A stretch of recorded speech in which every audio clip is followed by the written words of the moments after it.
Сәлеметсіңдер ме оқушылар? Біздің бүгінгі тақырыбымыз қиял адамға тән қасиет, сөз таптары туралы түсінік.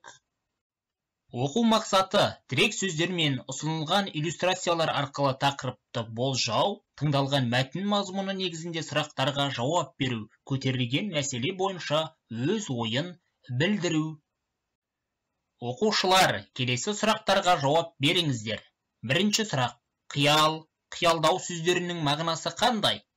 Екінші сұрақ: қиял мен арман сөздерінің арасында қандай ұқсастық пен айырмашылық бар деп ойлайсың? Үшінші сұрақ: қиял ғажайып деген ертегіні естідің бе?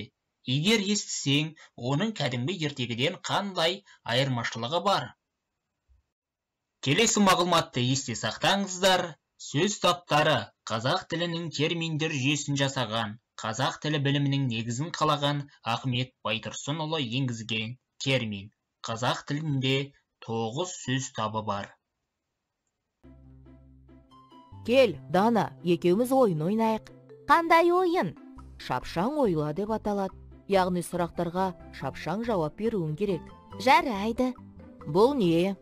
Жіп. Қандай? Қызыл. Қанша? Бір шумақ. Қайтты? Домалады. Жарайсың, Дана. Енді мен сұрақ қояйыншы. Бұлар кімдер? Домбырашылар.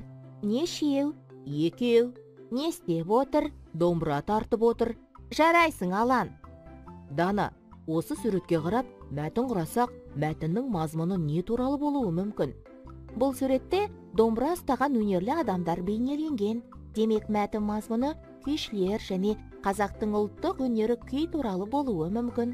Кез келген суретке қарап, мәтіннің мазмұнын, тақырыбын оңай болжауға болады.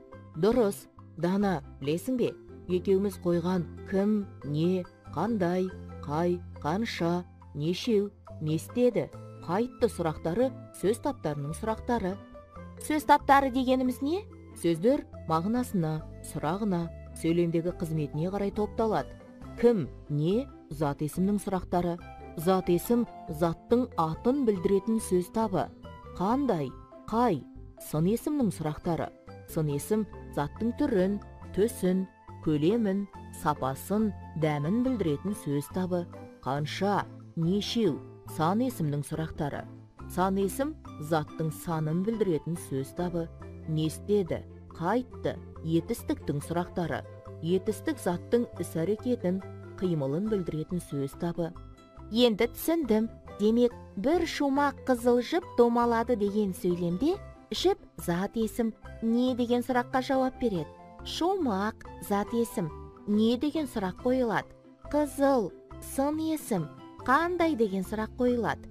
Бір сан есім неше деген сұрақ қойылады. Домалады, етістік, қайтты деген сұрақ қойылады. Дұрыс, жарайсың, Дана. Оқушылар, төмендегі сәйкестендіру кестесін орындаңыздар. Зат есім, сын есім, сан есім, есімдік, етістік, үстеу, еліктеу сөз, шылау, одағай берілген. Осы 9 сөз табына жататын сөздердің оң қапталында орындары ауысып кеткен. Сол ауысып кеткен сөздерді рет-ретімен дұрыстап қоямыз. Оқу тапсырмасы: суретке қарап, тәтті қиял тақырыбында 70-80 сөзден тұратын шағын мәтін құрап жазыңыздар. Мәтінде көп мағыналы, ауыспалы мағыналы сөздерді қолданыңыздар.